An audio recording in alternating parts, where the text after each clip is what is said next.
7:02. Yep, Darlene, you want to take? I'd like to call tonight's meeting to order. Ms. Hyde, would you lead the pledge? Allegiance to the flag of the United States of America and to the republic for which it stands, one nation, under God, indivisible, with liberty and justice for all. Okay.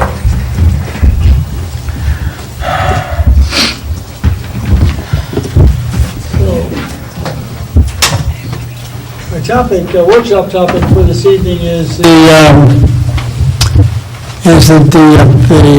annual budget process for the operating budget.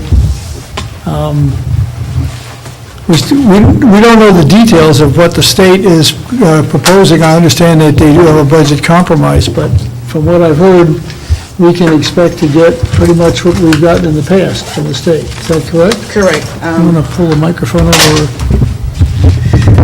Correct.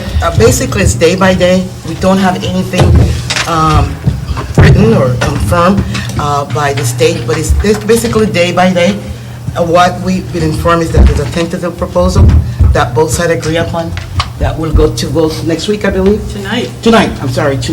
So I guess we'll know Senate something. tonight, House tomorrow. Yeah. Okay, tomorrow we should know something. But no one know in detail what is in that tentative proposal. We expect that Alliance District will not be hit that hard, but we will not know until tomorrow when it's proposed. But according to information from our organization, it seemed like the Alliance District will remain basically intact. 30 Alliance District. I read. Right, remain intact. Nevertheless, we have been very conservative this year. I mean, with our spending, have to be conservative. We are spending money where it's needed for classroom and schools and teachers and students, but very conservative in other areas. If it's needed for school, needed for the classroom, yes, but if it's not, then we put it on hold. Okay. Okay. So I cannot believe that this is the end of October and we start the budget process again, even though we don't have a state budget. It's very interesting, very interesting. So what I would like to share with you now is in your packet the last time, but I would like to share with you the tentative budget calendar that is in.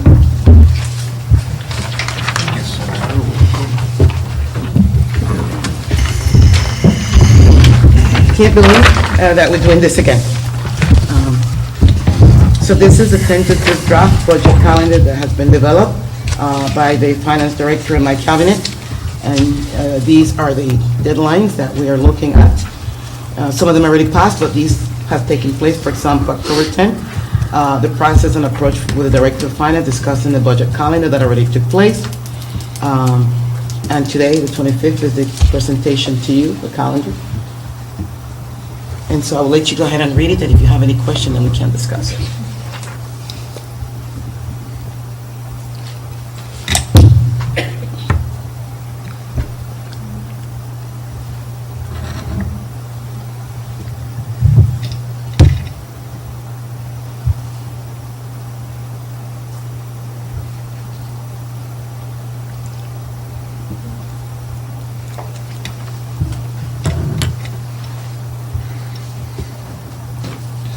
So we take our first look to the budget on February 16. That's the first look at the budget in The draft draft. form.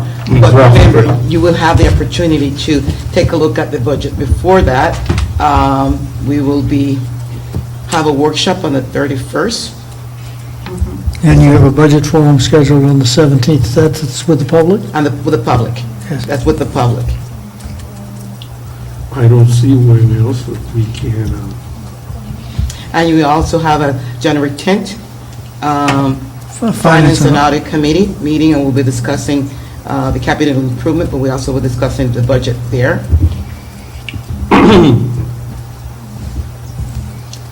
but as a whole, the first draft will be going on February 16. February 16th. However, if you guys would like to put, well, that's the first time we think we'll have it in draft form in the book. But Okay. if you would like to have another discussion sometime before that, because it's, more than anything, this year, more than any other year, I think it's very important for you to have a voice in how conservative you want to be with the spending of the budget, and discuss the strategies that we have in the district, the initiative that we have in the district. So the budget workshop is an opportunity to do so. Okay, So we- okay, go ahead. No, just can confirm, we vote on the budget on March 7th. Yes. Because it's due to the Board of Finance by the 15th of March. Okay, no, I'm just kind of, Ms. Ide? I have a question as a newbie on the board. The superintendent's budget forum is for the public? The public. For the public. Public. And then what's the difference between a forum and a workshop? The workshop is for the Board of Education. Okay, thank you. The workshop is for the Board of Education, where they come and whatever we have at that particular time, capital improvement, schools, budget, we present to you and you can ask all the questions. So it's a workshop among the board members. It's not a workshop for the public. The forum is for the public, where we tell the public, we ask the public what they would like to see in the budget, what they would like to see put in the parking lot, what initiative they would like to support, et cetera. Okay, so you're asking for feedback from the We public ask at for that? feedback from the public. We always tell the public, this is what we spent last year, these are initiatives that we have, these are the initiatives that we expect to continue, we hear their feedback, et cetera, et cetera. Okay. Okay, question. Where's the school governance councils in this? What date do you have that involved in? Because that was one of our biggest problems. Yeah. The school governance didn't feel that they got the budget in time, so that should really be... Let me see if I missed it here, if not, let me see where did I, maybe I missed it, but they... Well, I didn't know if it was involved in any of these dates, that it wasn't spelled out. I can go ahead and put it, Mr. French, but they will have to, the budget will have to be presented to them, and they will have to... Okay, so there'll be an added date then? Yeah, I will, since this is in draft form, you're not voting for it tonight, I No. can go ahead and put it in. Okay. If the administrators are going to meet with the superintendent to review school budgets and staffing plans, the school governance council ought to at least be involved in Sure. some way before that happens. Definitely. They come, they review it with their SGC before they come to me. Yeah, so that I'm saying, but basically, they want to sign off on it along with the principal. they're supposed to participate in the process before the principals send the budget to the Correct, superintendent. that's what I meant by signing off. So, Now, let's go back a little bit to the guidelines. They don't have to approve the budget, they just have to advise the. Correct. And participate in the process. Participate, right. And usually they participate in the process before it comes to me. The principal meet them and say, look, I think I'm going to have 5 kindergarten classes, I'm going to have this, et cetera, and then they discuss the budget. Is there one for Mrs. Lambert? We've got one, okay. So we'll add the HGC, this is still in draft form. Thank you for bringing the HGC to my attention. Treasury. Hi, sorry, I was at the soccer game. okay, so there were a couple of things that we have under the workshop topic in the agenda that I wanted to make sure that we had a chance to talk about. One is, one of the things that we will have to do, we talked about this some at the retreat, is how we're going to manage the movement of the early childhood center and the Board of Ed offices next year. If we in fact move out of the Kramer building by the end of August, we're not going to be ready to renovate the high school by that date, clearly, even if the referendum passes on November 7th, it'll be some time before we have a fully renovated high school, so we're going to have to do something to move those around. And we talked somewhat at the retreat about what it might cost. We didn't really have solid numbers at the time. So we have to think about how we're going to handle that. And then the other question that Tracy will remember, I think John too, and maybe just the three of us, that when Dr. Adamowski was here, and the budgeting was pretty much, at the school level, was pretty much an allocation on a per-student basis, and it was fairly rigid.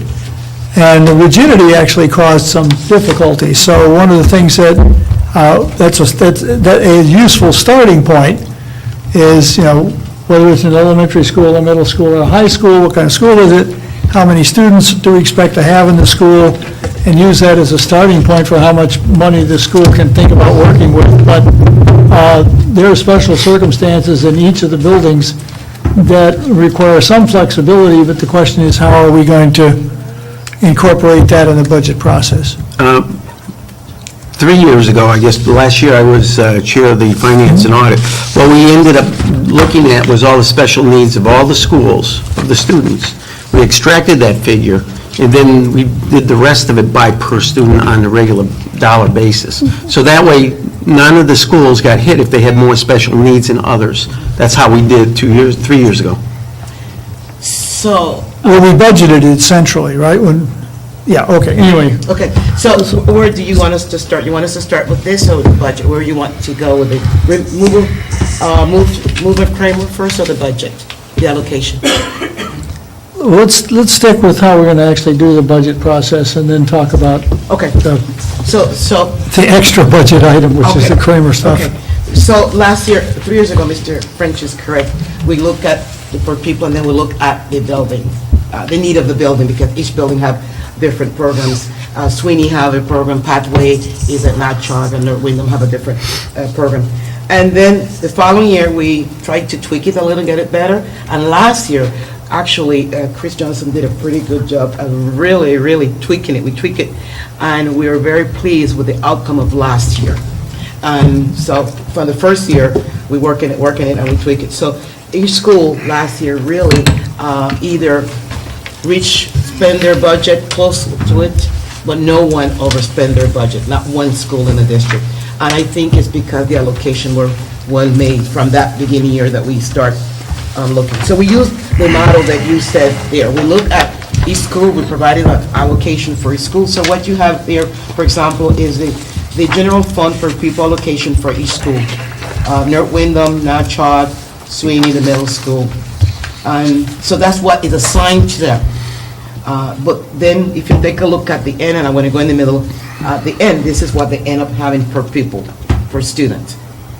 Because then we took in consideration, what do they have? For example, Natchog has a pathway program, and so that requires additional money per student.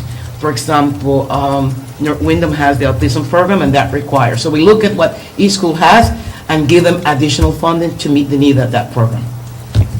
What's DASD, if I might ask? What are you looking at? General Fund Target Plus Special Programs, DASD. It's the first one on that North second to Windham last School. column. North Windham School. Yeah, 5,180,000. Oh, that's they have an, this is the total, because they have a autism program there. And so No, Pathways- autism is listed on the bottom for Sweeney. Or Oh, maybe that Sweeney doesn't go have the across. fragile program, the fragile program. Okay, so DASD is the autism program? No, Windham is the autism program. What does DASD So he must stand just for? reverse them there. He must just reverse them, because Natchog has the pathway program. Right. Sweeney has the medical fragile program. Right. And North Windham has the autism program? Yeah. North Windham North has Windham has the autism program. So he does reverse them there. What does What DASD stand for? Is the autism program, that's one of the names that we have for it. So we have both Sweeney and... So they have, because Sweeney also have a medical and autism program, and North Windham also have one. Both schools have one. But the medically fragile are only in the Sweeney schools. Only in Sweeney, not in North Windham. Okay, so what are the North Windham, Natchog, and Sweeney's off-the-top special programs, 30,000, 325, and 234? That's the middle column, the fourth Okay, so one that's over. the additional money that they're getting for those programs. On top of the 5 million? On top of the allocation, they're getting more money for those programs, right? So why isn't that number just combined into one column? Well, I will ask Chris for that, but he wants to break it out to show you the initial and then what they get in additional Okay. for the Right. top. And then at the end, if you take a look at the end, so their per pupil expenditure end up being 12 instead of 10,000. So how much participation does the school administration have, and how much that extra allocation is for? Do they go back and forth and negotiate with the They- finance officer over that, or Well, you, or? How does that? Yeah, they will say, they bring their proposal to us and say, these are how many kids we're having, these are how many kids we expect to have. For example, the enrollment that we have currently may not be the enrollment that we want to work with, because now we know, for example, Sweeney just received 3 new students today for special education. So we look at the enrollment, we'll look at what they have, and it's a conversation before we end up giving those numbers to them. Okay. But also based on how much we have, too. Okay, so again, bear with me, I'm going to ask Yeah. another question. So then what happens once they get to the middle school and the high school? How do, if you have students with the extra costs attached to them, how does that get Okay, so for allocated? example, the students is in 5th grade, and the students went to 6th grade, so we know how we budget that cost at the middle school instead of the elementary school. So if we know in 5th grade, for example, how many kids need the services and are moving to 6th grade, then we budget that in 6th grade. The same thing happened 8 to 9. We budget that cost at the high school instead of the middle school. So perfect example this year, the middle school had 2 Camino Alto classroom, and next year, they only needed 1, but the high school needed 3 instead of 2. And so we budget 1 more at the high school and remove 1 from the middle school. So how come there are no extra costs then in for the middle school and the high school? High school. Why do they not get any special, Program off-the-top costs. special need costs? You're right. So Well, this what is. do you do? No, there is There is 14,000. 14,013. You gave them more money. Yeah, right there. Look at Yeah, that. he didn't, yeah. But with the number He of didn't show where it special was. needs students, special ed, special needs students here at the high school, I would think that that number would have increased by a little bit more than, It could be, Mrs. less than Palmer. 1,000. It's less than 1,000 increase per student. It could be. Yeah. It could be, But but, it's per student over all 600 students, yeah. overall 593, so depends on how many. This is a little confusing, but I think The pupil funding is The Camino Alto- skewed. It's not really Yeah, true. the Camino Alto program, as I understand it, is paid for out of central office, Camino Alto is still the central office. so it's paid to support high school and middle school students, but it's not part of the school's budget calculation. Camino Alto is not at the high school. Right, but what about the medically fragile students that are here? Where does that funding come from? Some of them come out of central office, to depend. Some of the services come out of central office budget. But, I mean, logically, if we're looking at this and saying medically fragile students are only at Sweeney in the entire district, that doesn't numerically make any sense to me. So They need to be broken out for Barrows, for the middle school, for the high school, so we can see exactly where this, I think, my opinion, sorry, where this extra Okay, spending's so we going. will break it out. I'm pretty sure Kristen and I will work on that. We just know that you guys wanted something to start today, but we will break it out. I could we agree, have- I agree with Tracy. Yeah. I do think that it would be nice if we could get a little bit more detail. Could we have it in a more Yeah. intuitive format so that it reads more smoothly? Okay. Do you have a suggested format? I do not. Okay. I trust a Christian to do that. He will do it, not a problem. He was ill today. He tried to get this to me at the last week, and he was ill today.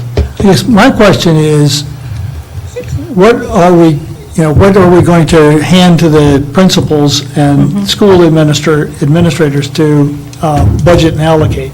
Yeah. And what's going to be provided, but not necessarily their responsibility to try to figure out the budget for?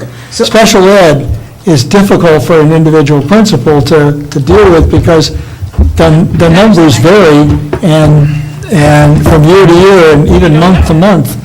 So we pretty much have to manage special ed, at least the funding for special ed, out of the central office budget. So if the principal's not going to be worrying about how the money's allocated, Then why, I mean. then it's really not, doesn't make then it's really sense. not money that's being managed by the school. Whereas what we're doing when we give a school, $5 million or so for the students in the school, is we're saying, this is your budget, and then they have to figure out how much to spend on teaching staff, paras, supplies, textbooks, technology, everything that they have to do to provide the the operating education, correct? No, it's not, it's a yes and a no. This is not a zero-based budgeting. We would love to have a zero-based budgeting, Yeah. but it's not a zero-based budgeting. Not entirely. Okay, so they look at what their expenditure were for the prior year and the year before, and they look at their increases or their decreases. And so maybe in some area they spend less money, in some area they spend some more. So the per pupil expenditure here is just a beginning cost for them. And then the conversation is how many special ed students they have, how many ELF students they have. And then Chris worked and we talk about what would be the additional cost for having each one of those students, for special ed, for ELL, et cetera, et cetera. And so they end up with a higher per pupil expenditure. So it's not a zero-based budgeting.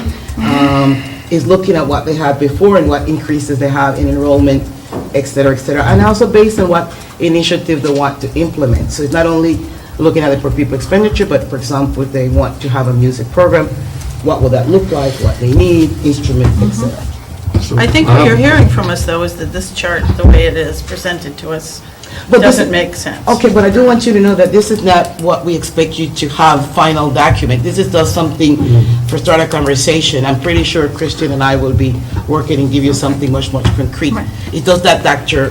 Murphy wanted something to start the conversation. Thank you. I mean, these off the top special programs in the 1, 2, 3, 4, fifth column over, fourth column, depending on how you're looking at it, they're really round numbers, where the general fund, Target Plus special programs are much more specific and nailed down to smaller dollar amounts. Yeah. That makes me wonder, is this grants? Is this, like, how does that work out? That's why I question, when I see a nice round number attached to something like that, I wonder, why is it a round number? Is it a grant funded? Is it?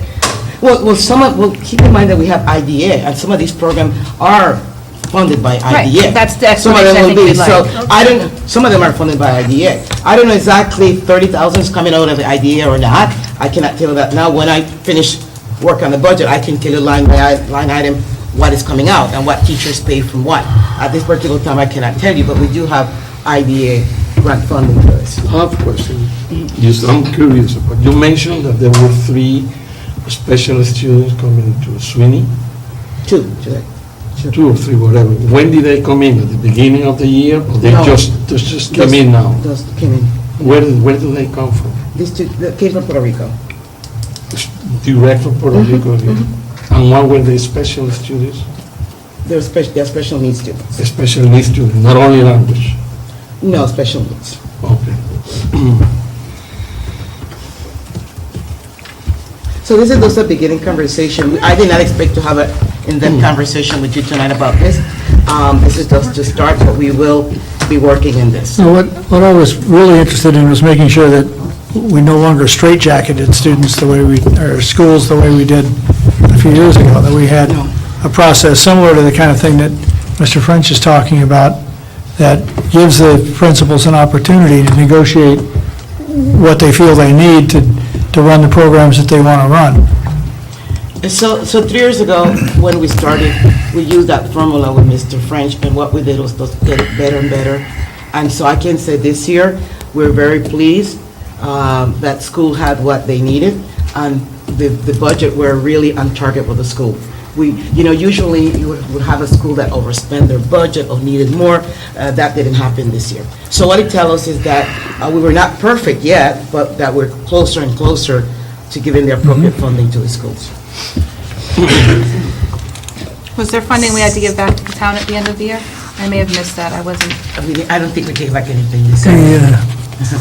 No, We managed to balance, it managed to balance I out don't this doubt that we year. use every penny and that we need every penny, just there have been years where it wasn't allocated as we had thought, and then we needed stuff, but we were forced to give back money because the end of the year deadline came back and we can't carry a budget, which is also one of the questions that's come up about the high school renovation is, well, you gave back money a few years, you must not need it, or why don't you save some of that money? So I just want to kind of illustrate for people, we can't carry a budget, we have to give whatever we don't spend back to the town at the end of every fiscal year.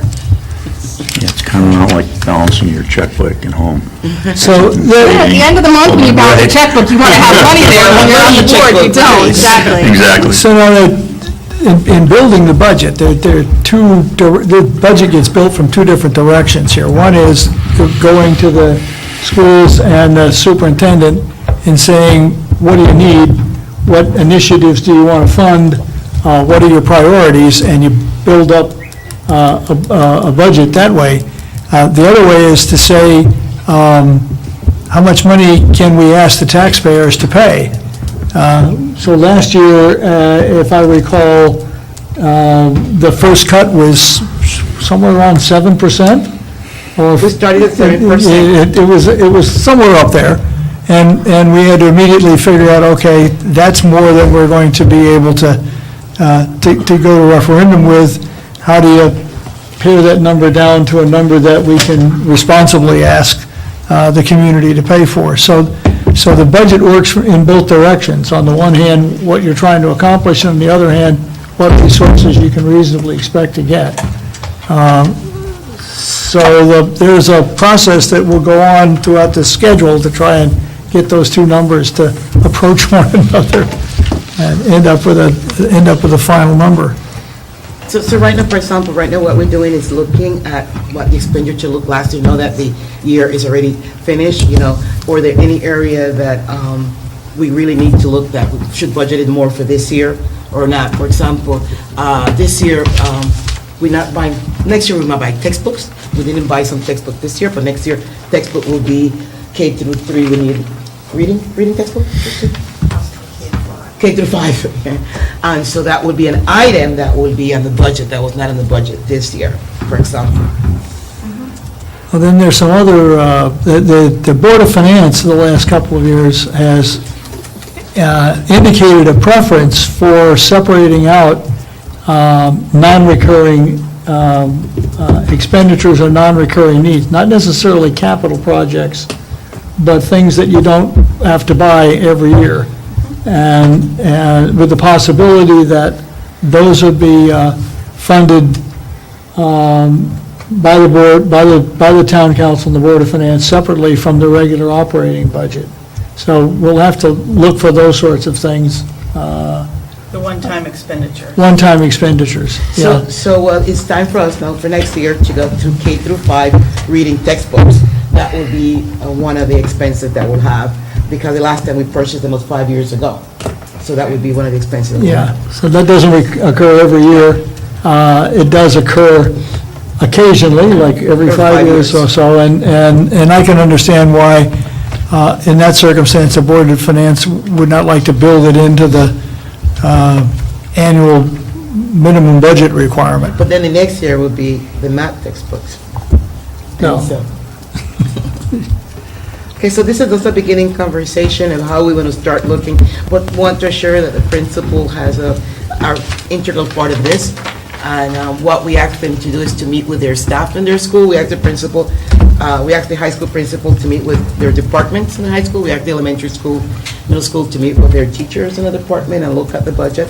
But is their principal looking at the budget, what they want to implement? And we from the central office have some initiative that we put in central office budget, like lots of PD. We use the grant to provide all the PD to the staff, so it doesn't go into the general budget whatsoever. I mean, it's in the budget, but it's part of the grant funding, not part of the. Okay. Is there any other questions about the budget allocation process? So is there anything else that you'd like to add about the role of the school governance councils? Well, I do want to say that election that took place recently, and I'm very pleased to see that all the schools spent some time in recruiting parents and having elections. We had the first HGC meeting district-wide and Tuesday, well attended, over 30 members came, and they're very committed to work with the schools. We'll have another one during the budget process, and we're having a workshop on Saturday for the HGC to inform them of their roles and responsibility. So the principals are very aware, some of them are very expert in doing this and working with their HGCs. The new principals, we work with them to get the HGCs involved.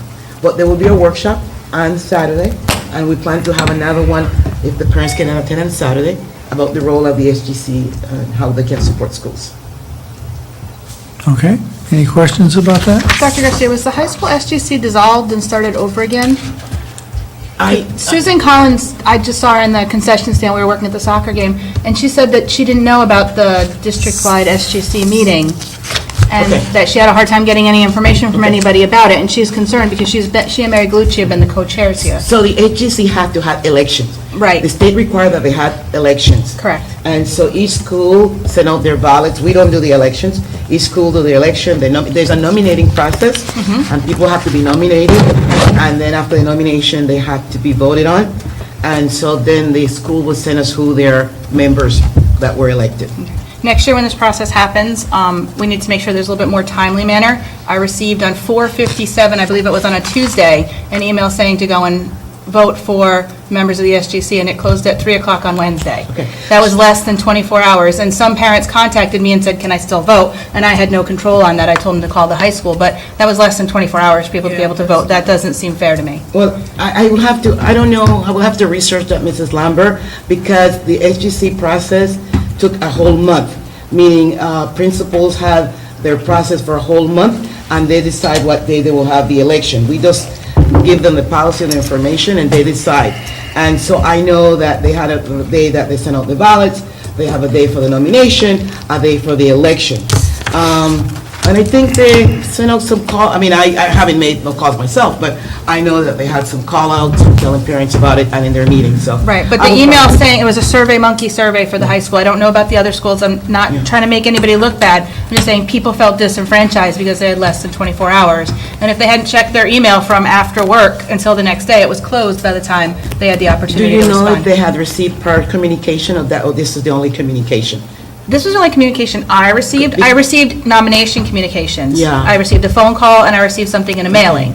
But this was the only communication I received about voting. Okay, so after. And I can't say I speak for every parent. Yeah. Maybe I missed an all call. It goes to my house, so it goes to my answering machine, so I don't have to deal with it. I just listen to it when I get home. Had I not done that, I don't know that I would have checked my personal Sure, at the email. high school, but I'm pretty sure they were doing more than one medium of communication. We'll definitely ask the high school about that.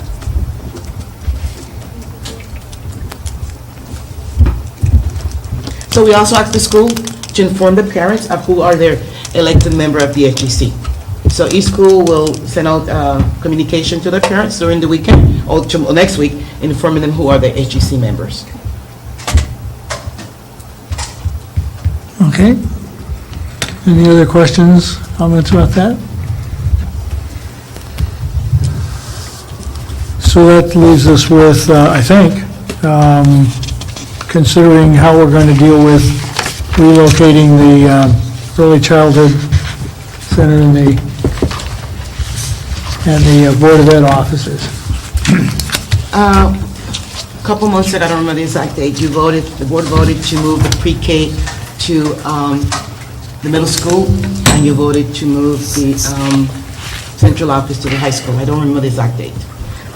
So I have Mr. Wayne with me. Wayne, do you want to start taking your seat over here? I need your help on this one. Okay, so the first thing I have here in front of you is a communication draft that Mrs. Cheney working, and I made some revisions, so it's a draft communication plan.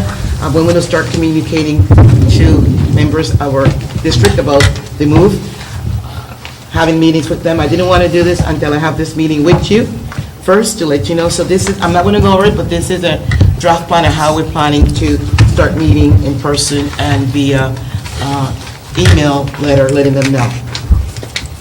The third document is this document that you have here, and it's a document prepared by Wayne that basically is a timeline of how the renovation and the move will take place. And we tried to pair this timeline to the communication plan, meaning we're not going to start working at the high school without having meeting with the high school teachers first to let them know what's going to take place. I think we ironed that out today, right, Wayne? Yeah, I adjusted You adjusted it, right? adjusted the schedule. Yeah, so we adjusted that. So, Wayne, would you want to address the plan where you plan to start? So, is there any question about the communication plan, any suggestion? As you see, we want to talk to teachers, we want to talk to administrators, staff, all staff, middle school, high school, ECC, district-wide, we want to talk to the public, to the parents, to everyone. I guess I would only like to just point out the logical thing that once you start doing press releases with the chair of the board, it may not be Mr. Dr. Sewell. So, just that, it just Yeah, should so be we noted didn't put the that- name, we just put chair of the Right, just board. chair of the board. Chair of the board, we don't put name. Okay.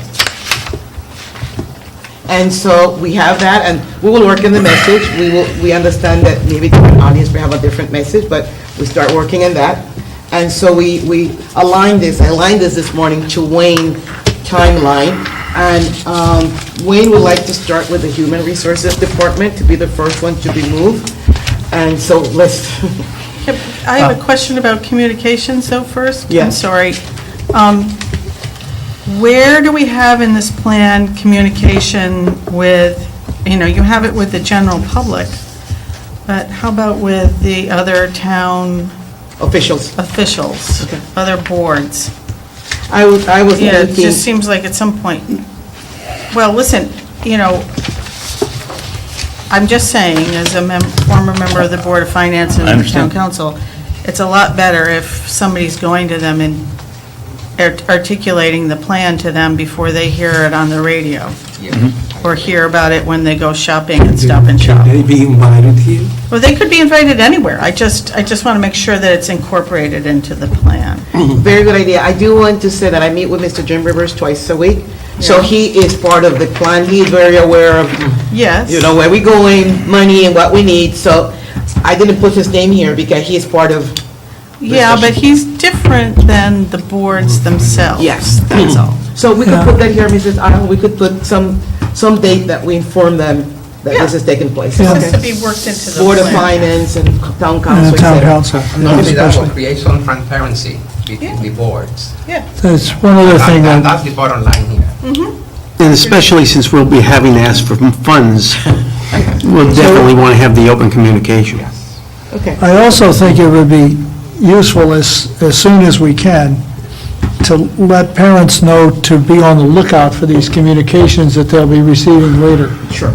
Because is this feeling that, gee, somebody only gave me 24 hours notice could especially occur if people weren't expecting to see a document, weren't looking for it. If you expect to get something and you don't see it, then you start asking questions about it. Something in And you don't get report caught up. cards or something like that, elementary is middle school, the middle school and high school The mail them, only elementary thing that do can it get face-to-face. communicated to parents, it says, we're going to let you know, and in the case of early childhood parents, Early near the childhood, end middle of school and high school. yeah, you got dates in which you expect that they'll be notified, around, they may not hit that date exactly, but at the end of November, they should be looking for communication about what's going on. Definitely. Okay. So we include the Board of Town of, the this- Board of Finance, any other board? I mean, there was actually an article on the front page of today's paper about Yeah. moving, so folks know that we're going to do it. Well, the people that read the Chronicle, and to be fair, that's not a many people huge do. population in this, Right. in this town. Yeah. So to be fair, that's a Right. good form of getting information out, but there are lots of people who can't Well, afford. that does to get the word, right? what the Chronicle does is tells everybody that the move is going to happen. It Right. doesn't provide individuals with the details that they need. And you and I both know that, as a consequence, after the third or fourth or fifth person that's told about the Chronicle story in a row, that the story is sometimes quite different than it Correct. was when it appeared in the paper. So, So Wayne, do you want to talk about the move? Sure. And I have some numbers for the board. yeah. okay. Basically, we've got 3 concurrent projects that we're going to be doing. One is going to be to get WECC into the middle school. The next one is to get central office into the high school. And the third is the Echo Lab, because we're going to be taking the space that they were currently targeted for and relocating that to another location in the building. Basically, all 3 of these are going to have to go on concurrently. And I will preface this schedule with the fact that this all depends on how quickly we can get financing and the approvals we need. Okay? And that's going to drive a lot of it. The first thing we need to do, and the first step, and we have to accomplish this prior to getting too cold the weather, is we have to get foundations and a building up for the maintenance shop, because we have to vacate the area we're currently in at the high school for central office use. So That's one of the first things that has to go in, because we got a timeline as far as weather goes, of when we get a ground freeze or something like that. Concurrently with that, we've got to get bidding out for the materials we need. We have to get an architect to design the space to make sure we're in code compliance and everything else. That's probably going to take about 30 days. There are some work we can begin with, cleaning the space, getting it ready to begin construction. We're going to try and do as much of this as possible in-house, either on overtime or shifting schedules around a little bit. But the farther we get down before we get our final approvals, we'll need more contractors and significantly more cost. So while we are beginning that process, we'll also beginning the Echo Lab, prepping those rooms, ordering equipment for the lab. We'll also begin, once Christmas arrives, is the planned date to move rooms at the middle school out of the area that we're going to be renovating. So we'll section that off with the doors that we would use to section off the area anyway to keep it separate from the middle school population, and have them in place and ready to be installed and locked up once those rooms are moved out. At that point, through the course of the winter months, we can begin the rehabilitation of that area. That's not extensive. We don't have to put up walls or change a lot of things. We have to install a couple of bathrooms in rooms, make some safety improvements in some of the rooms as far as sharp corners on counters, that type of thing. Get those covered up. So I don't expect that renovation to be either time-consuming or overly expensive. The target is to move pupil services and HR first, and they would go in the old art wing, well, not art wing, but it was a photo lab and screen Industrial print arts. lab. Yeah. My home away from home. Okay, yes. Wait, can I do yep. something to the board? I'm sorry to interrupt. Yep, no problem. HR, we want to get HR over early because summer will come and HR has to do a lot of hiring. So we don't want HR moving in the summer. So we want to get them, the first one to be over there early. Yes, and that space also will hold pupil services. If we try and move everybody at once, it's going to be very time-consuming and very expensive. We can't do that without hiring movers. But if we can move one department at a time over a couple of weekends or a Christmas break, spring break, we can do that in-house pretty much and get them moved at a lot lesser cost. So that would be the first target. Once we've got that complete, we would move into the existing wood shop, which would end up being the administrative offices, superintendent, assistant superintendents, communication, all those types of functions. Okay. By that time, we should have the maintenance building up, and we can vacate the center section of this space and create that for basically the finance, and a couple of odds and end offices that we couldn't fit on either side.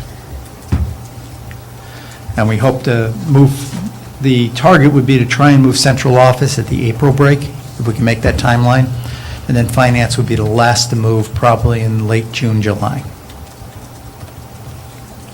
We have to make sure finance moves at a time that won't affect balloon paychecks and all of that kind of stuff at the end of the year. I know there's not a really great time because we have 12-month employees. People think, they only get paid September to June or whatever, but we do have 12-month employees, and we have to make sure to be able to So serve finance them will as move- uninterrupted as They will move possible. after the last pay in June because that's when their balloon payment is due. Yeah. I really don't see them moving before maybe the second week of July. Yeah. They'll be one of the last ones to move right before our deadline. Are there huge hurdles, I'm sorry, Lynn, go ahead. Are there huge hurdles to go over with HR and finance in two different spaces? Or is that something that can be taken care of via email and computers and stuff like that? Is it okay? Well, I think they will have to make an extra effort to communicate a little bit more. Either they go over there or they come over here, because right now they work very closely together. Right. So it will just have to be an extra effort to communicate. I don't think that'll be a problem. Okay. Sorry, Lynn, thank you. At least it isn't far away. Right. Mr. French? Oh, I think Lynn was up. Thank you, thanks. Are there going to be parking implications at the high school for this? For the additional, day-to-day overtime, once the full Board of Ed operation is moved over? Currently, we have, and I've been monitoring the parking, somewhere between 25 to 30 empty spaces in the faculty lot, which, One in the back? yes. There's no back one, that one? Not the very The back. side one? The one on the side, By the loading dock? by the loading dock. Okay. Right. And there is also some space around in the new one in the back, okay? So we'll be able to accommodate. Yeah, yes, the high school might have to, and what I'm thinking about doing is numbering the spaces, like we've done at Barrows, so they can be assigned, okay? And that means that some of the teachers may end up getting parked in front, or possibly over on the gym side. So I would think that if we had gym teachers and all, that we'd probably put them that are in that side of the building on that side. So there might be a slight relocation, but I'm not thinking maybe 5 or 10. Nothing significant. We have plenty of parking on site, but we might not be able to accommodate them all in the one lot. But it's going to be very close. In the morning when I drop Andrew off, that top lot over on the sports side It's is empty. virtually empty. Yeah, you might get a dozen cars there, and they're often student cars because the Right. teachers get here and park in that lower lot a little bit earlier over on that same side. So I think, some teachers will have to park there and walk down. Maybe we can see which ones are at which end of the building, so it's not, somebody who's working in the cafeteria going all the way from Right. the sports end, but There's also 2 lots there, so the one closer to the school we can designate for staff parking, and the upper one can be moved to students. Thank Okay? you. And right now, some of those cars you see are Eastern. They're doing a construction project, and they asked if they could park cars there for their construction team. there's space. There's no reason they shouldn't be able to. Yeah. Okay. Mr. French? One of the questions, and going back to, we haven't been doing a lot with it, with the ad hoc finance committee. There was talk about possibly moving the finance department down to town hall, near the assessor and all the financials of the town. Have we thought any more about that before we spend the money on relocating them here? If we're going to relocate them, let's really find the final home for them, not just keep bouncing them around. I did originally look at the space at Town Hall for an entire move of the Board of Ed, and that really didn't fit. Well, I'm just talking finance, because according to the town hall officials, that they've got that whole wing that could be just for the finance department down by the assessor. I haven't looked at it, I don't know. All right, just a suggestion Not for before we just- get, Just for that. yeah, just before we get too far. It was only for the finance department. Yeah. Yeah, and that did come up in the conversation once with Mr. Rivers, but we did not pursue that. I don't remember why it was not. Yeah, because they have a whole wing that they feel that they can put the whole finance department right next to the assessor, to tax collector and everything else, so all the finances are all in one place in town. And I think it's because HR was going to munis, and HR has so much of load, we wanted to keep this HR close to, I think, but I don't remember exactly why we didn't pursue it. Some Yeah, conversation. I know HR works very closely with finance, so that distance might create a problem, I don't know. It's called technology. It's, what runs across wires.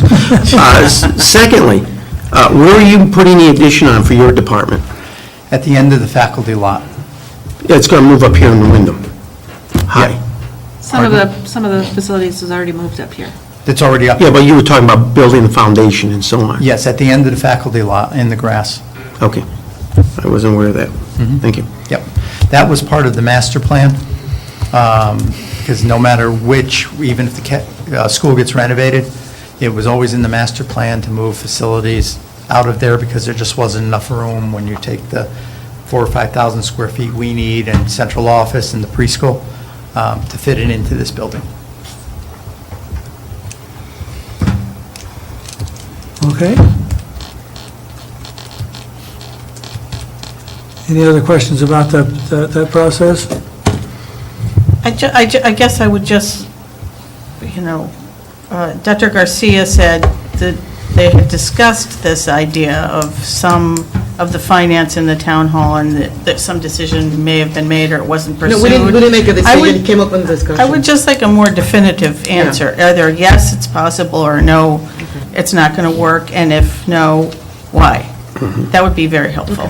We did not pursue it, so we Okay. can look into it. Thank you. Because it was something that the ad hoc committee did talk about. Thank you for reminding me, John. No problem.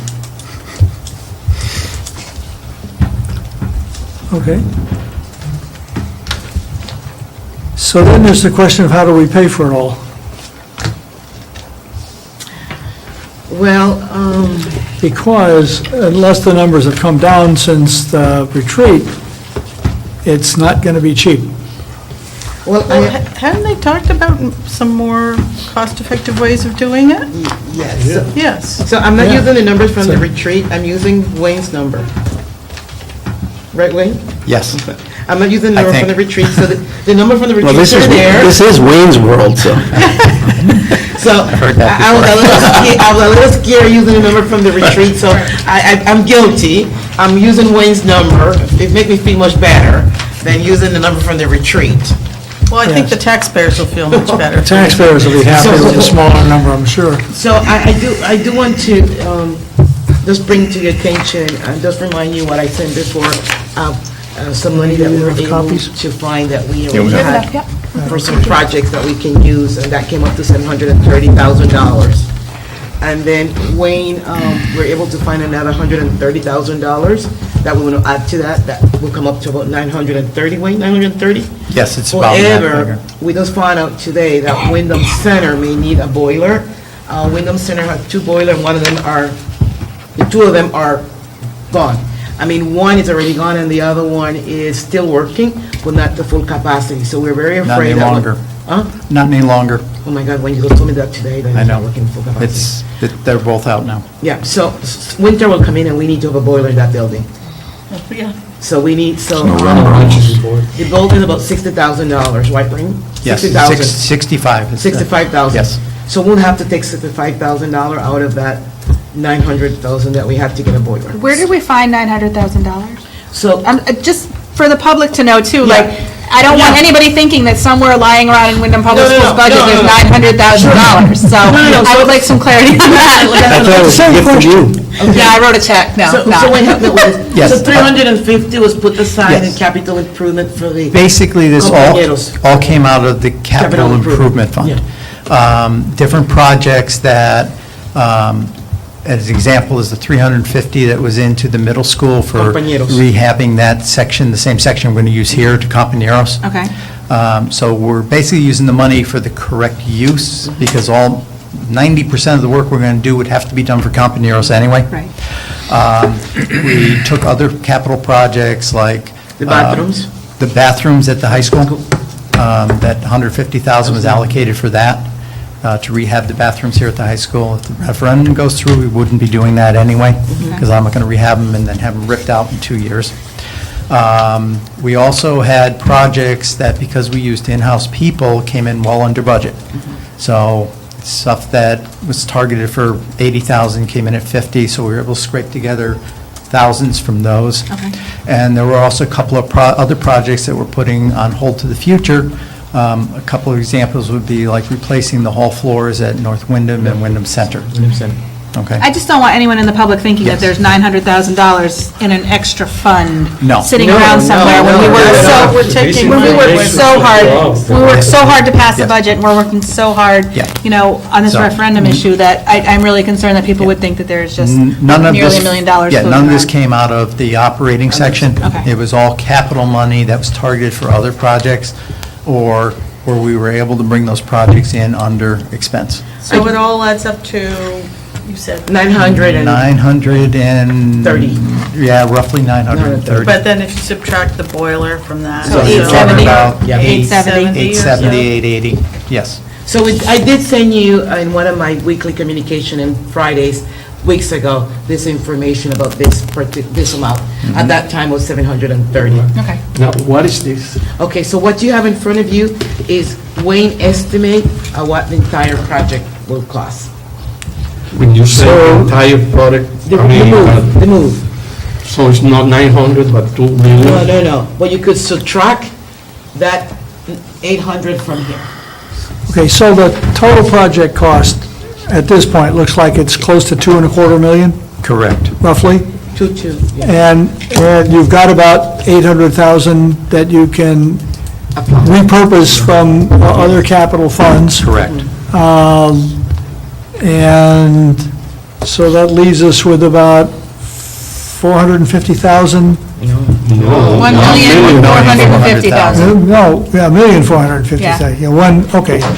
Yeah, almost $1.5 million that I assumed that we would have to then go through to the town council and the Board of Finance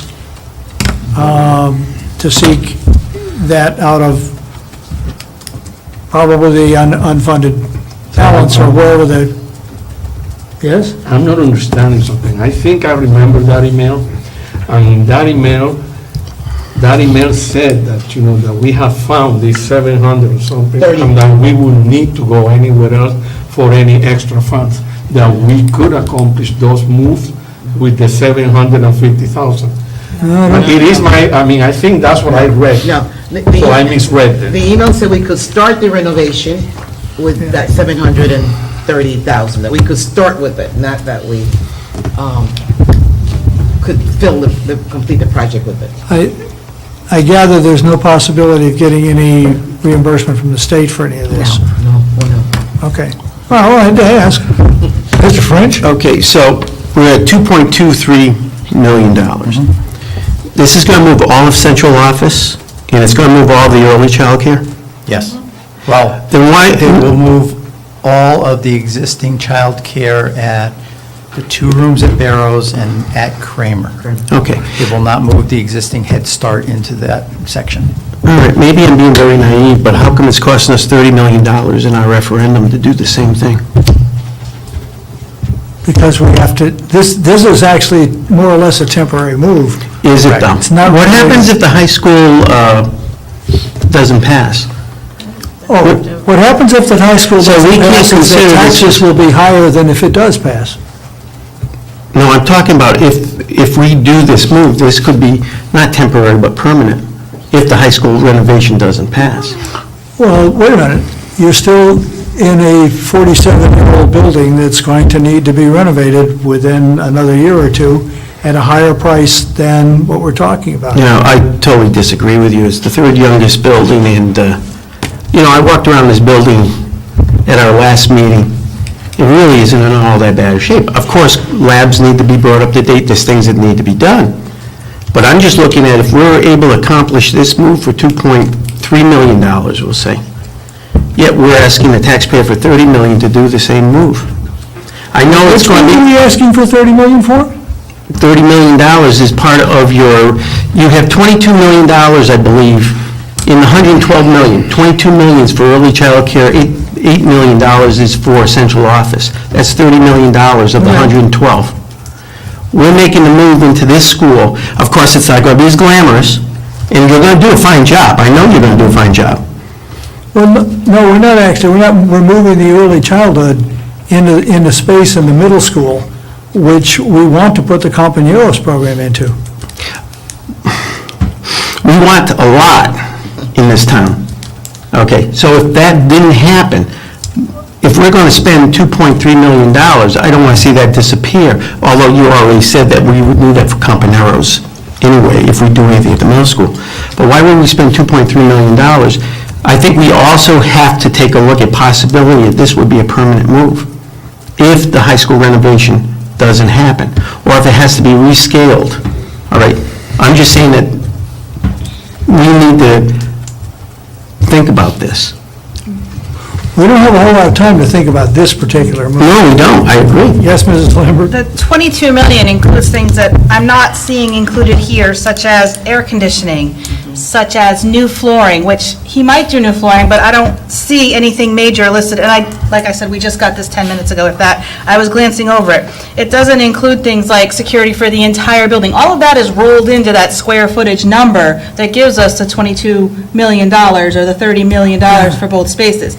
Air conditioning, new flooring, light fixtures are all going to get changed. I'm sure he's not going to change every light fixture in all of those rooms if they don't need it right now, unless there's some spec he has to follow. I mean, there's lighting in here, but it's not a significant amount.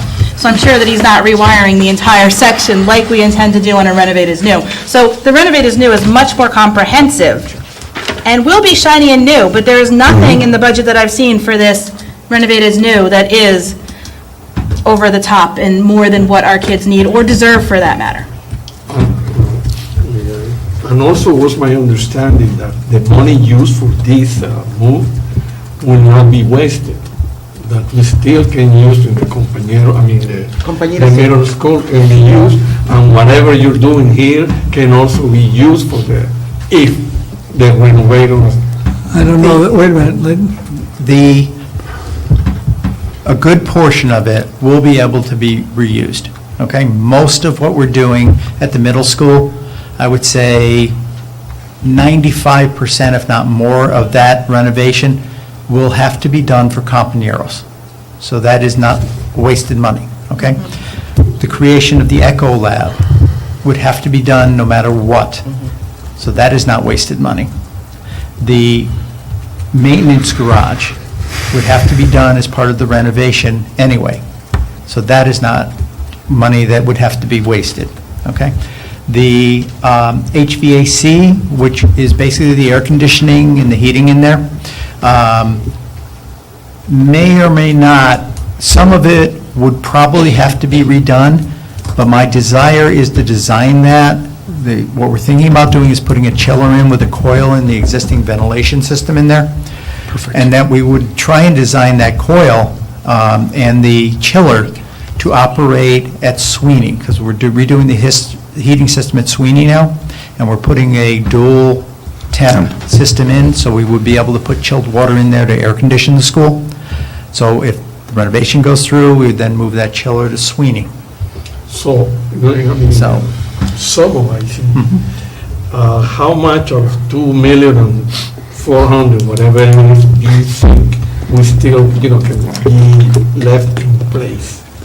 I would say that probably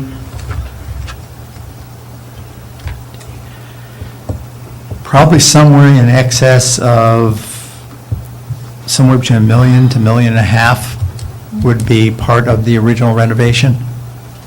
Okay, so there'll be $700,000 that will have to be, That may or may not, depending on what that final design is.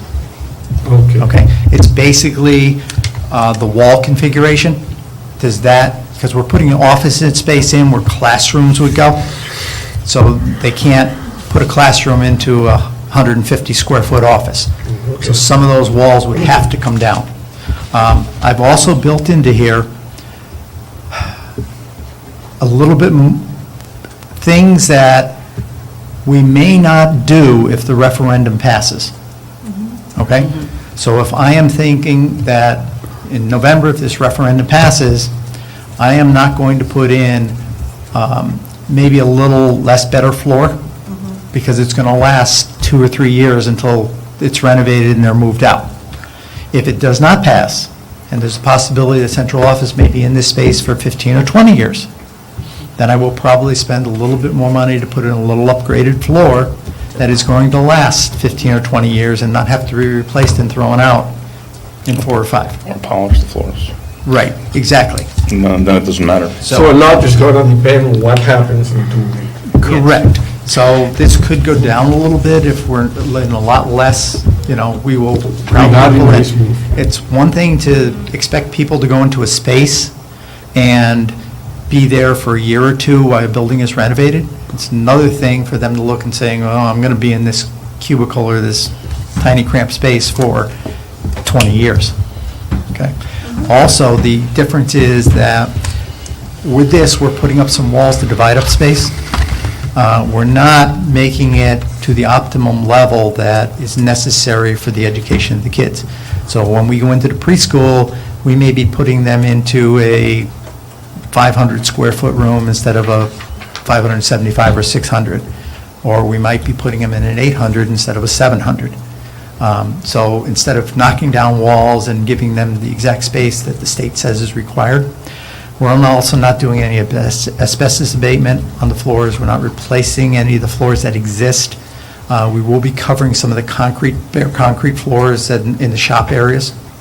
We're not doing any replacement of the heating system. That would all be in part of that rolled out total renovation. So we're just a bare bones, get some walls up, ceilings in, air conditioning and lighting. Yes. I take it we can do this without being required to meet the post-Newtown safety standards? Yes. That's a That was fairly 10% of our- substantial yeah. expense in terms of the renovation. The first time we presented the renovation at the $90 million, it added 10% because we didn't act then. Not that we shouldn't have the security measures in place, but it added 10% to the construction costs. The when we added it. the existing middle school is, I won't say it's compliant with those regulations, but we're not changing the use. So it's an educational space, it's still an educational space. The high school is a central office space that's going to be isolated from the rest of the building, so it doesn't necessarily Yeah, have I to wasn't be worried about it closed. so much for the high school. I'm concerned about the security for the early childhood. And let's be fair, like you said at the PAC meeting last night, they are moving into a much more secure building Yeah, than oh, they're yeah, currently the in. space that they're currently in is scary. And they will also, have got your outdoor protection with the buzzer to let people in, and there will also be a second set of pass doors before you can get into that section. So, Let's, just to be clear, the asbestos abatement that you're not doing is, there's no exposed tile that we have to worry about or anything lifting. If there were, you would take care of that before anybody moved in. yeah, the only asbestos in this area is underneath the existing wood floors that were in the shop. Those are staying. They're going to be sanded, polished, with some urethane on them. But that, the only other flooring we're going to be doing is toward the back of a couple of the shop areas. It's just bare concrete. It's been painted at times, so we'll just lay a laminate on it, and that's it. Okay, thank you. And again, it depends on what the final outcome of the referendum Right. is. Right. Yeah.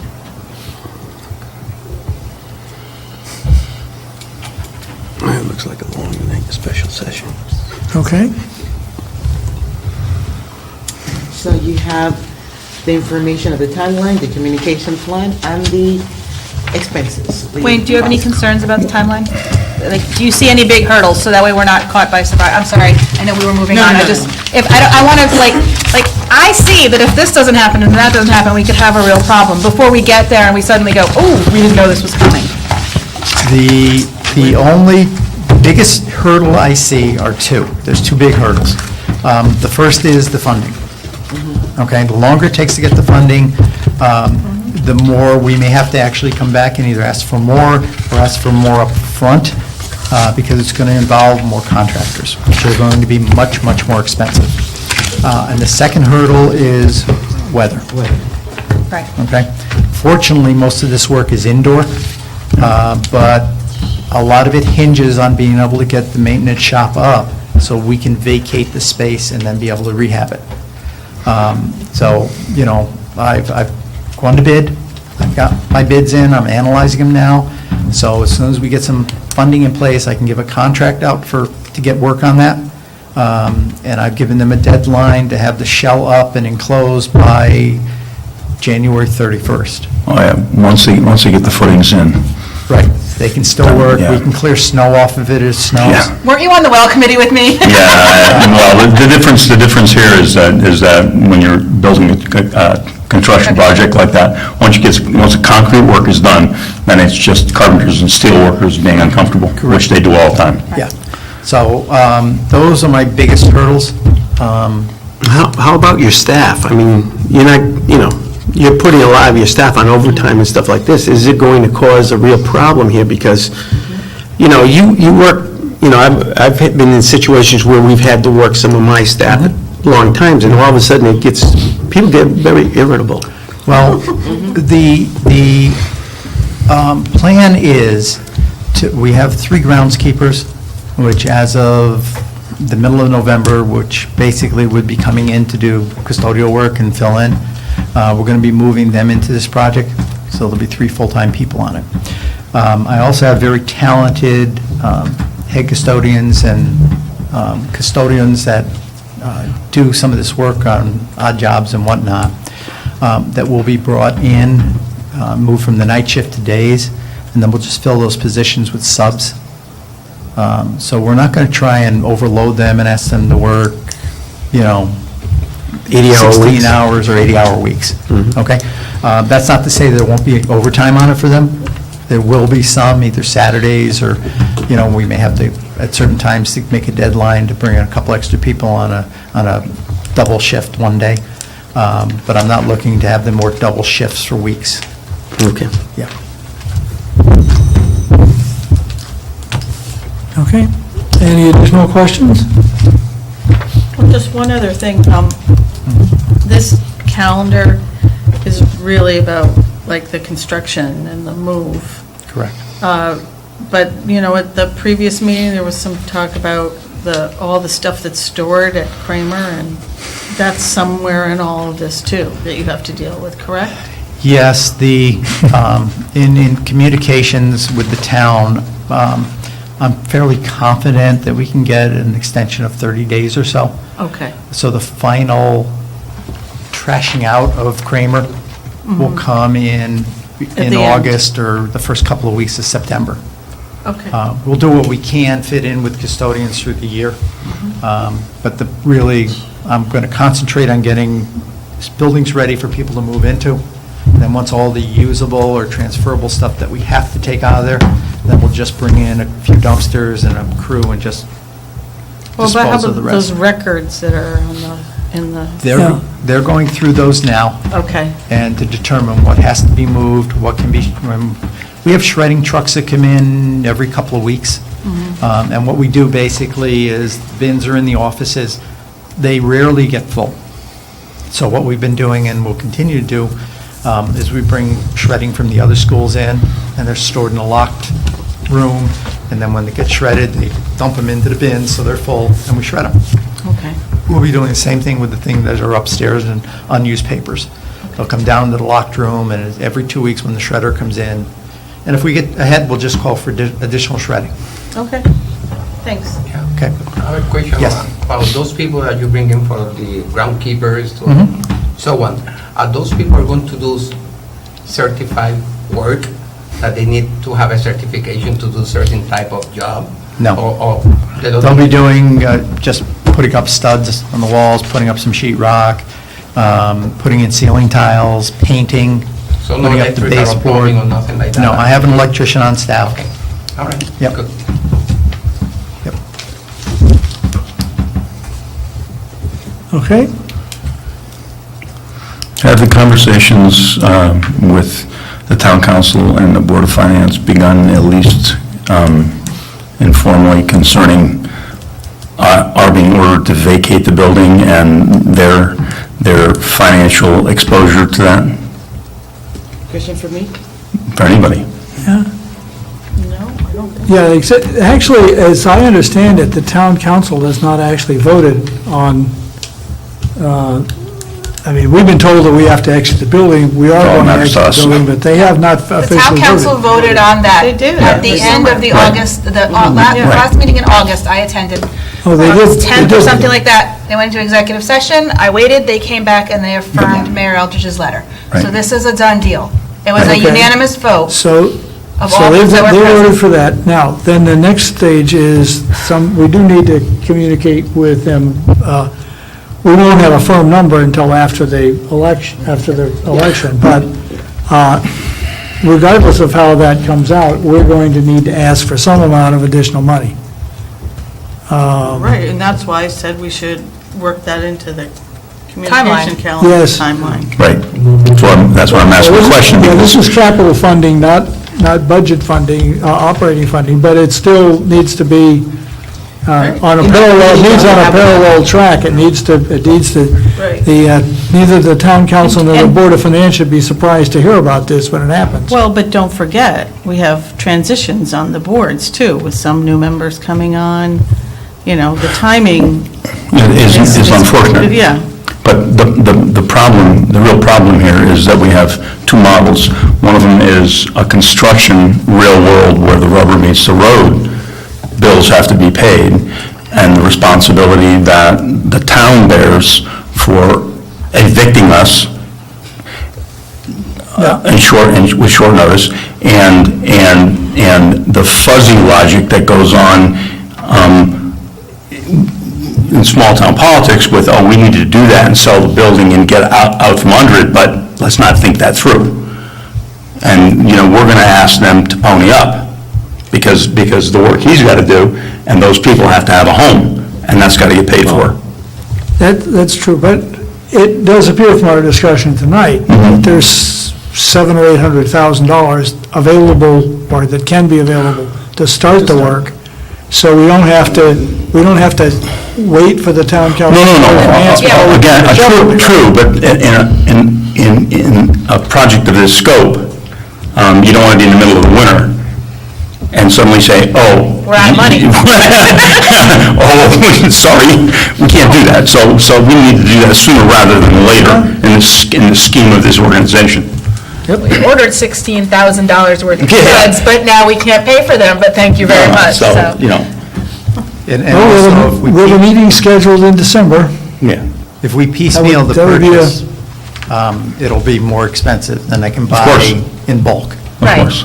So knowing that project management of this sort, even for a short, quick project like this, it compresses all those requirements for getting money for streams in line. So we were planning to do this after November 7th. Thank you for telling us November 15th now as when people, but we were planning to wait until November 7th to ask for the extra money that was needed. Well, it's fine, November 7th is not very far away. Right. Well, so I expect that on November 15th, when we have a meeting scheduled, you will by that time, will know the outcome of the referendum vote. Yes. And then you'd be able to be a little firmer about how much we need to ask the town council and the Board of Finance for, correct? Yeah, I would expect that. So we should take that up on November 15th. But it's an Right, action and item we should, tonight. and Dr. Garcia, when you talked to the town manager, you said, talk about the timing of getting on the agenda for those other two boards. Yep. After the 15th, when we have something more concrete to say. But regardless of Concrete. what happened on November 7th, we're still gonna need about at least $1 million for the town. So, $1.4 million. We're gonna need $1.5 million. regardless of A little whatever, we less should be if talking the to them referendum now. passes. Yeah. Because we're gonna need it, Oh, no matter what. We've always had a good history of requesting what we think we're going to need if we have to use contractors and all. And most of the capital projects we've done have come in well under that amount because we've been able to use a lot of our in-house help to get them done. So we haven't been paid profit fees and everything else for contractors. We're very frugal in that event, and that's one of the reasons we've been able to accomplish as much over the last 3 or 4 years in the schools as we have. And we'll continue that with this project, and anything that we can do in-house, we will. And as you can see, there's really very little on here for contractors, and some of it, I definitely, like some of the plumbing will be brought in-house, but I'm very comfortable with the numbers the way they stand. So say the referendum passes, Mhm. you're still gonna need to, you're gonna have to make that move no matter what. Correct. Yeah. Okay, and then you're gonna shred some expenses, because now there is the referendum has passed. Correct. You're still talking about, according to what you said, about $1,700,000. $1.5 million. 1.5 million, something like that. Well, we have how much, 700? We have Yeah, somewhere a little That's over down to about $1 million we're gonna be needing, Correct, yes. and no matter what. That's, the point is that, But like I said, if it does pass, then I'm going to be looking at, instead of maybe $4 or $5 a square foot for flooring material, maybe we'll go down to $3. So so there'll be, that's why we just need to wait. Correct. We just need to wait Till after the 7th. until after the 7th to have a number to present to the town. Yeah. The town already knows, and the newspaper's here, I mean, it's going to be reported that we're going to be asking them for money. They shouldn't be surprised by that, actually. Happening in a vacuum. No, I don't think any of them are surprised. They've heard this But the conversation. exact amount, we won't know what we want to ask for until after we know whether the Yeah. referendum passes. Wayne, you think you're going to have a hard number by the 15th? November 15th? I'll know if I can pare this down at all. All right, well, the only question is, the Board of Finance is going to end up meeting that night, and they won't meet again until probably December 20th. Unless you ask them for a special Yeah, meeting. they can- Right, so the thing I was thinking was, thank you, was that maybe you could even have a joint meeting of the town council and the Board of Finance. So you do one dog and pony show, maybe near before Thanksgiving, or early, first week of December, and get it all done at one time. That would, I'm just trying to expedite the cash flow to you. Yeah, that would be fine. What we're asking for the transfer will get us going probably at least through the first of the year. So we do have a little bit of time there, but my fear is if they say no, then, we got to regroup. Right. You You shouldn't go forward unless you get the okay. But you know what? What I'm talking about is we only have two scenarios. If it passes, it's going to be so much, and if it doesn't pass, it's going to be this much. Those scenarios can be worked out right now. Okay, and then by the 15th, you should have it. We don't have middle ground. Well- According to what I heard, if it does pass, then you're going to stretch something, and it's going to be so much.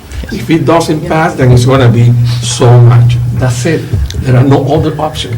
So you can be working on each scenario right now. And we're moving, no matter what.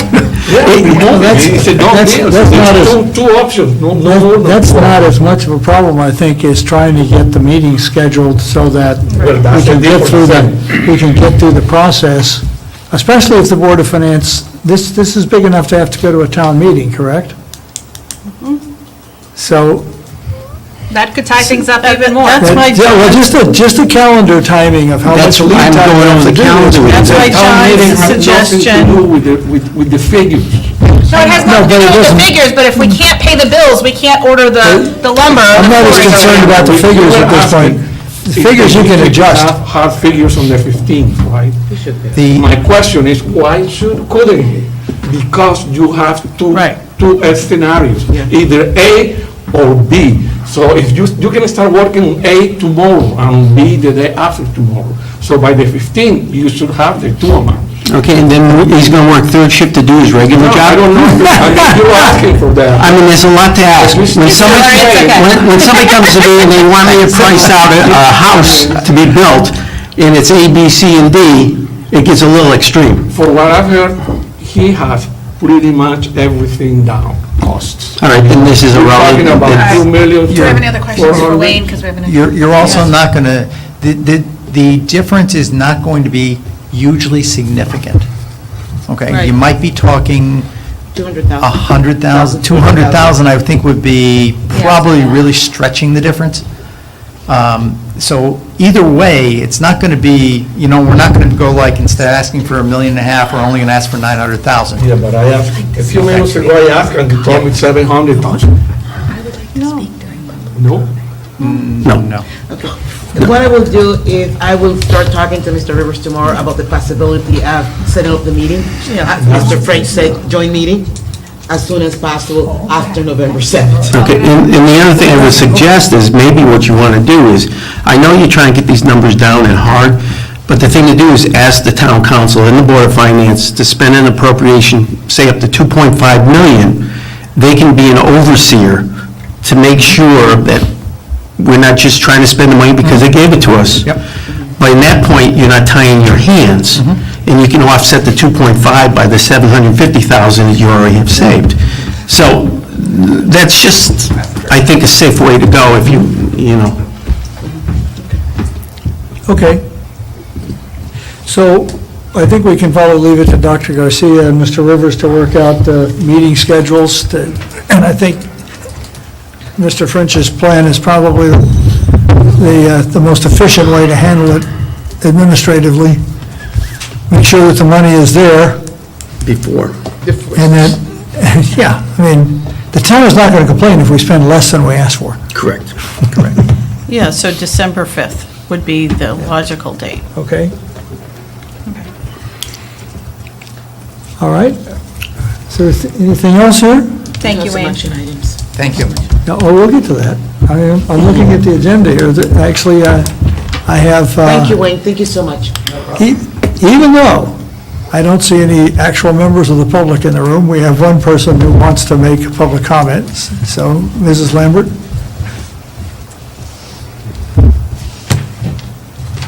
Good evening, Tracy Lambert, member of the PAC for the the town of Windham for the school buildings and referendums and stuff like that. I am taking this seat separate to clarify that I'm not speaking as a member of the Board of Ed this evening, but I wanted to invite all of you and everybody watching to the forum we are having tomorrow. It is sponsored by the PAC. The PAC has paid to rent the high school. We are not taking any school funds or anything like that.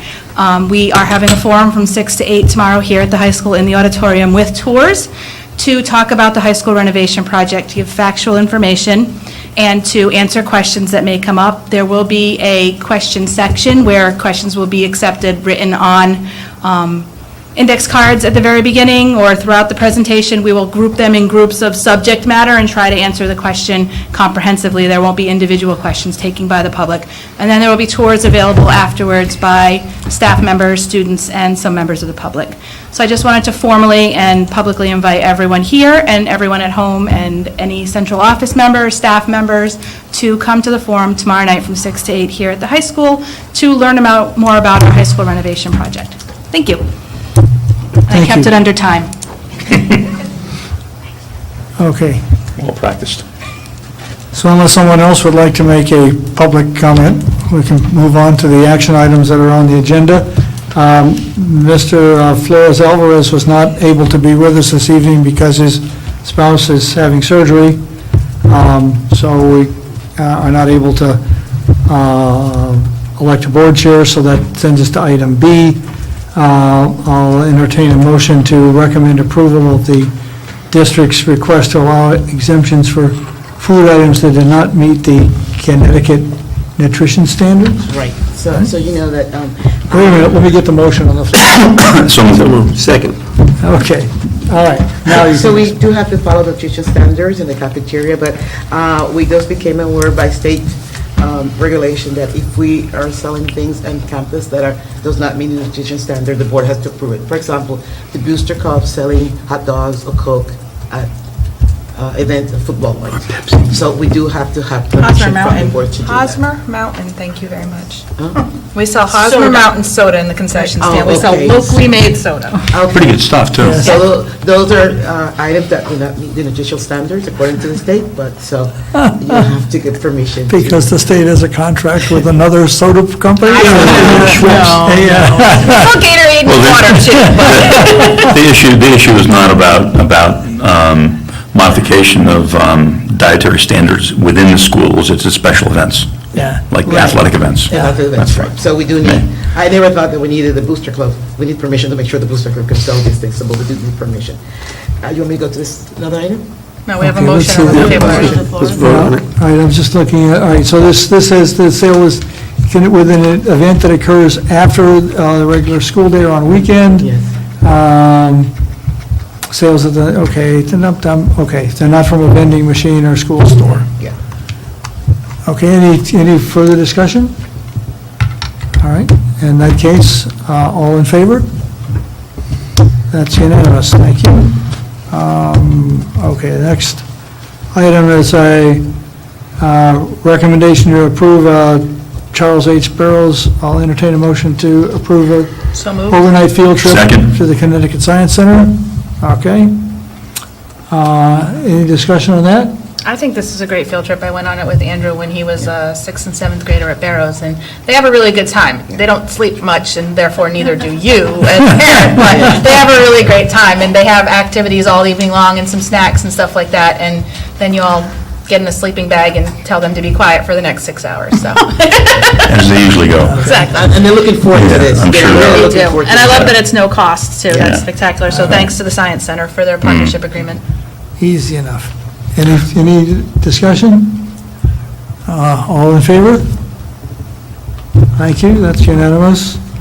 And then item D, I'm sure a couple of members of the building committee are happy to get these off the, Well, I can address a couple of them. all right, so I will entertain a motion Throw one under the bus for a couple of to them. approve as complete and accept, let's see, how many school building projects do we have on this list? 5, 6, Seven. 7? Seven building Where are they? projects that have not previously been voted as completed by the Board of Ed. I think some of them have, but it's good to have a blanket motion. Yeah. The town already dissolved some of these, so we Right, had to so- dissolve them first. Oh, yes. Mr. Kalajian made the motion. I'll and- second it. And I'm Mrs. happy to Lambert second it. seconded it, okay. Nice to know that all of these have been done. To satisfy the standard, I believe. Isn't that correct, Mike? That's right. That's good. Yes. That doesn't mean they're done. That just means that based on this standard, they can be approved. Approved is complete. Yes. Okay. Good. Any discussion? Sure. Well, I'm going to make it hard. I'm going to plug the middle school projects, the microgrid and the roof project. The building committee did a fabulous job along with the help of our consultants, and that in considering the scope of the work and the timing, there were no injuries, there were no major slowdowns at all. School opened on time, no students were exposed to any of the work, and the building committee maintained control, and fiduciary responsibility was satisfied, I think, very rigorously. And that's going to be a major asset to the town. It is, it is. Next time we have a big storm that knocks out the power Oh, yes. in the whole region, As everybody's going to appreciate the fact that that's there. Sure. As a paradigm moving forward in renovating our old buildings, considering cogens of this sort, this kind of project for each of them, I think would be essential for this district moving forward. It saves massive amounts of money out into the future, and creates a community refuge for the whole district. The wells, they were fun. No, they were not. I don't think we worked on the same levels. If something could go wrong, it did. Well, it was weather, it was administrative, it was communication with Hartford. The building committee, I think, did due diligence and did a good job, but there were mostly circumstances that were out of our control. And that's not an excuse, that's just nature of what happened. You know, we went into it thinking, we're going to drill 4 holes in the earth, how hard can that be? No, you went into it thinking that. Well, I said that. We offered to shovel snow, to clear did. snow. They wouldn't buy that. We could come and approve it, and they wouldn't. They wouldn't buy it, they said, no, it's got to be naturally clear. Mrs. Lambert, I believe, worked on the magnet school. Do you want to plug for that committee? Magnet School is really great, and I worked on the FF&E, and so if you like all the chairs and tables, you can blame the committee I worked on, and if you don't, Paul did it. Paul did, yeah. And the Patchogue roof doesn't leak anymore, and the Windham High School roof doesn't leak anymore, and we have some nice polished concrete floors. I worked on both of those. Yeah, another dynamic that Rain has talked about, putting in every one of our buildings that we renovate. If we're going to touch floors, we rip them out and polish them. Turns maintenance into nothing. But, Okay. there we go, those are my comments. Any further discussion? All right, all in favor? Hooray, that's unanimous, thank you. I believe that's the end of the action items on the agenda, and I see that our attorney is here, so I'll Make a motion to go into I executive will, session for I will documents entertain a motion to, you were about to make documents it. pertaining to personnel matters and contract negotiations. Second. Thank you. All in favor? 5-minute recess or what? Yeah. We'll have to recess. Just set up. 16 is... Close.